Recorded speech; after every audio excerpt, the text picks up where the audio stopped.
Hey everyone, welcome back. We usually do these deep dives on Fridays, but, well, sometimes things don't quite go as planned. Appreciate you all bearing with me. But hey, let's jump right into it. Today we're looking at a situation that's changing incredibly fast. Syria, you guys sent in some seriously insightful news articles, and it's clear things are getting intense over there. What's really fascinating to me is how Assad's fall after so many years in power has created this power vacuum.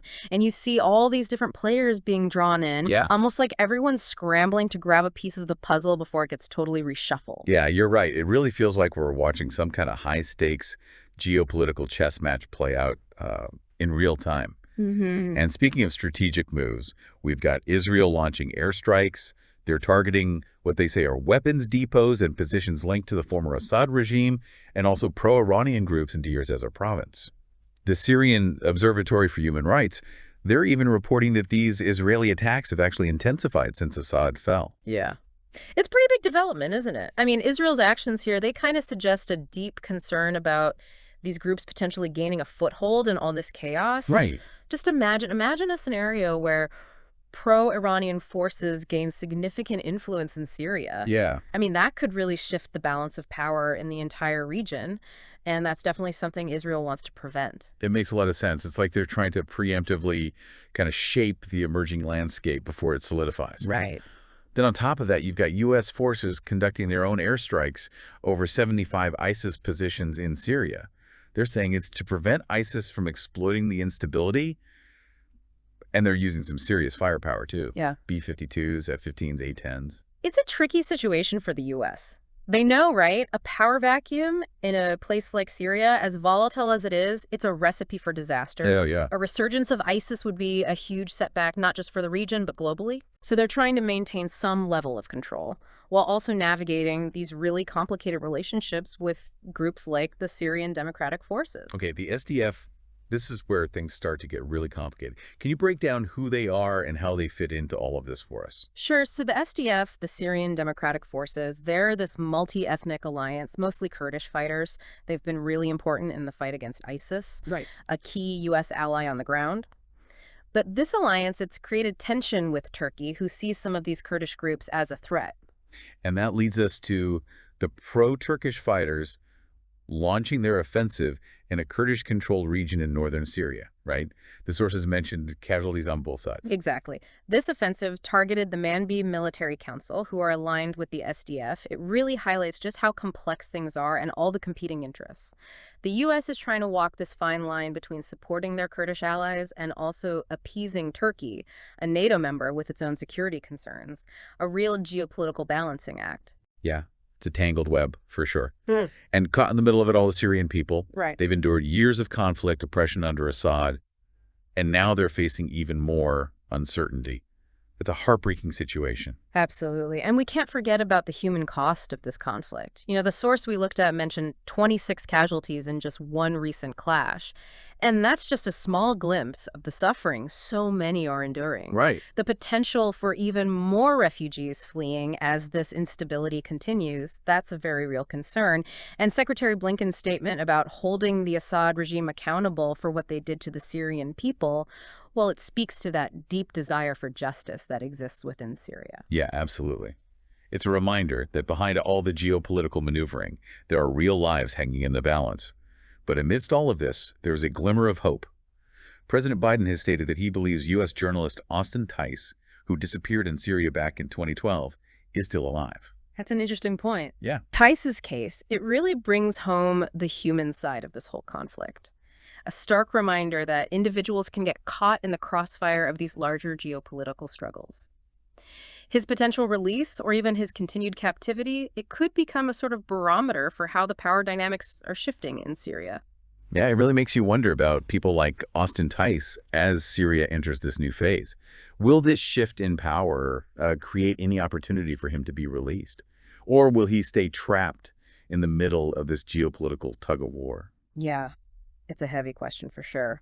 And, you know, speaking of big questions, with all these different players and all their competing agendas, what do you think might happen in Syria? What are the potential global implications here? That's the million-dollar question, right? The situation's so fluid right now. I mean, there's so many possibilities. It's complex. No easy answers. One scenario, though, think about how regional alliances could shift, like really dramatically. What happens if pro-Iranian forces gain a stronger foothold? Yeah. We could see a whole realignment of power that goes way beyond Syria's borders. Yeah, that's a really interesting point. We tend to focus on what's happening within Syria itself, but those ripple effects could spread throughout the entire region, maybe even globally. Exactly. And then there's the potential for the conflict itself to escalate even further. I Right. mean, if the different factions dig in, refuse to compromise, well, we could see even more violence and bloodshed. That would destabilize the region even more and potentially draw in outside powers. That's a scary thought. Yeah. And speaking of those external powers, what role do you see the U.S., Russia, and Turkey playing in all of this? Sure. Will they stay involved? And if so, how might their actions shape what happens? Well, their involvement up to this point is undeniable, and it's going to continue to heavily influence the direction of this conflict. The U.S., they're in a difficult position. They want to prevent ISIS from coming back, support their Kurdish allies, and maintain their influence in the region. But they also have to manage that complex relationship with Turkey. Yeah, it sounds like they're walking a tightrope, diplomatically speaking, and with incredibly high stakes. What about Russia? They've been a strong ally to Assad's regime. How do you see them adapting to this new reality? Russia's got a lot at stake in Syria. They have their naval base at Tartus, for one. They're going to want to protect their interests, maintain their influence. We might see them trying to broker deals with different factions to secure their position. Makes sense. And Turkey. They've been actively going after their own goals in northern Syria, often clashing with Kurdish groups. How do you see their role changing? Turkey's main concern is containing what they see as threats from those Kurdish groups along their border. They'll probably keep using military force and political maneuvering to achieve their objectives, and that could make things even more complicated. So we've got all these moving pieces on the geopolitical chessboard. Feels like there's a high chance for miscalculations and unintended consequences. Absolutely. The whole situation is super volatile. Any wrong move could escalate the conflict with far-reaching consequences. With so much uncertainty, where should we be focusing our attention as this story develops? What are the key signs that'll tell us where things are headed? Well, for one, keep a close eye on the UN Security Council's emergency meeting on Syria. It's going to be critical to see how the international community reacts to this crisis. Good point. But realistically, do you think they can agree on anything? Historically, they haven't exactly been united on how to deal with the Syrian conflict. Reaching a consensus, it'll definitely be a challenge. There are so many different interests, often conflicting with each other. But the fact that they're having this meeting at all, that shows they recognize how serious the situation is.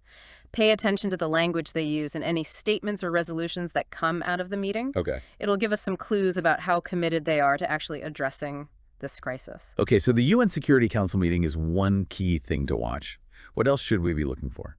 Watch how the various factions inside Syria position themselves in this new landscape. Will they try to work together, form a new government? Or will we see more fragmentation and infighting? The actions and the rhetoric of key figures, those will be telling. So basically, we need to be paying attention to the internal dynamics within Syria, as well as what external powers like the U.S., Russia, and Turkey are doing and saying. Exactly. Those are the key factors that will determine what happens to Syria and the wider region. Yeah, it's a lot to take in. And it's clear that we're just at the beginning of this whole story. But, one thing we haven't really dug into is the humanitarian crisis.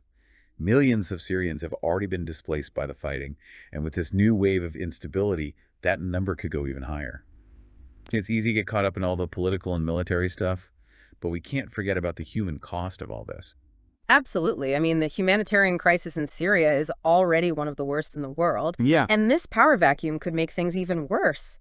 You've got millions of Syrians displaced inside the country or living as refugees in neighboring countries. And so many of them are struggling to get even the most basic things: food, water, healthcare. It's just heartbreaking.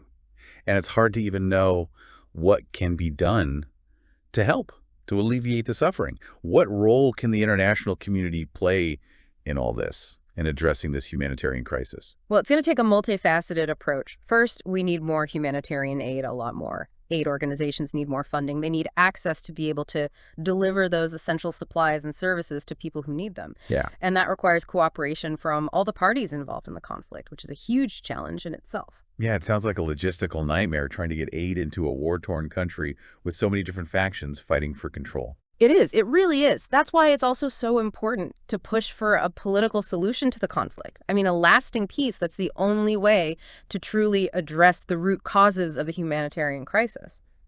But, like we've been talking about, finding a political solution seems almost impossible right now. It's a daunting task, for sure, but it's essential to keep pushing for dialogue, for diplomacy. The alternative is unthinkable continued conflict and suffering. Yeah, no question. Well, the path forward in Syria is anything but clear. But one thing's for sure. This is a story that's going to keep unfolding and probably in ways we can't even predict. So what final thoughts would you leave our listeners with as they try to make sense of this complex, ever-changing situation? I think it's important to remember that Syria, in a way, it's a microcosm of a lot of the big challenges the world is facing right now. It really highlights how fragile peace is and the devastating consequences when conflict breaks out. It's a reminder that everything is interconnected on a global scale, that instability in one part of the world can impact all of us. So as we watch this story unfold, let's stay informed, stay engaged, and let's commit to finding solutions that put peace and human dignity first. Well said. And don't forget, you can find links to all the sources we talked about today in the show notes. We encourage you to dig a little deeper, do your own research, come to your own conclusions. Thanks for joining us on this deep dive. We'll see you next time.